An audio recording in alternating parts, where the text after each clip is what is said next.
Peace, peace, peace. Keeping it real with Rami coming to you live. All right, responding to dumb shit. Funk Flex, he said some crazy stuff about Pac, and it's easy to lash out with negative remarks. It's easy to, try to demean somebody and put them down and give them back the same energy they was giving out.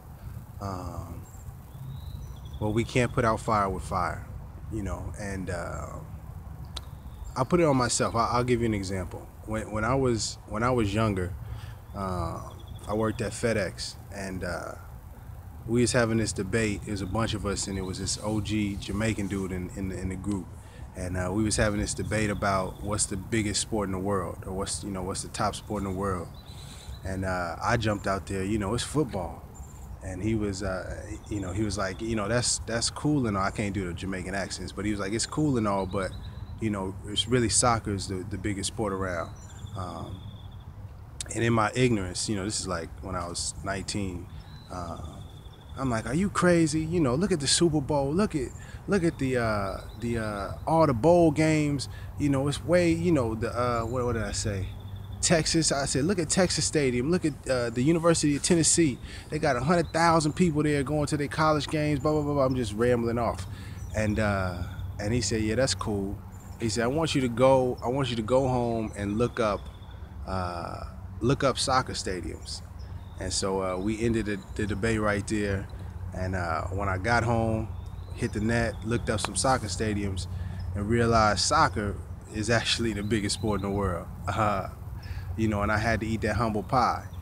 And I came back and had to admit my error, you know what I mean, admit my ignorance and own up to it, and I was better for it.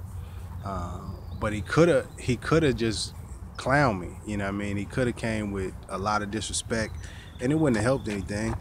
And he would have been right, I was in the wrong, I was ignorant, but he chose a more humble route. He chose a wiser route as someone with wisdom should do, and help guide people instead of just destroying them if they don't know.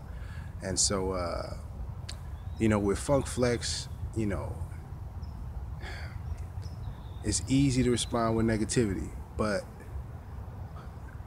I feel the better way to respond to anybody disrespecting Tupac is to remind them that he wasn't simply a rapper. He was really a revolutionary that was using rap. He was really a prophet that was using hip hop.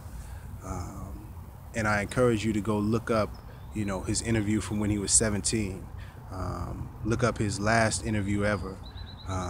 Look up his interview. Oh man, I forgot the brother's name. I'll put the link in the description below or in the comment box or something like that. But listen to what he was saying outside of music, and understand that there's an entertainer and then there's the real person. And the overall message is, when you hear people saying negative things or saying something that's ignorant, don't respond with that same energy.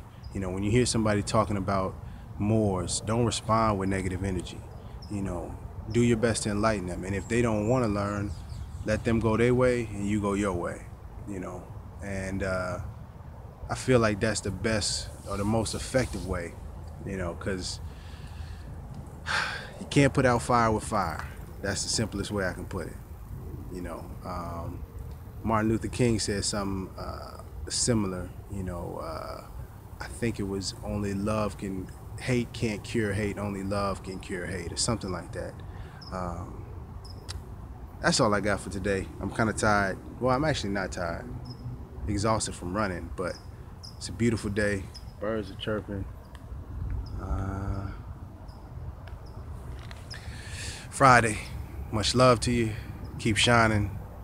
Gotta put the love out there. Remember, gotta put the love.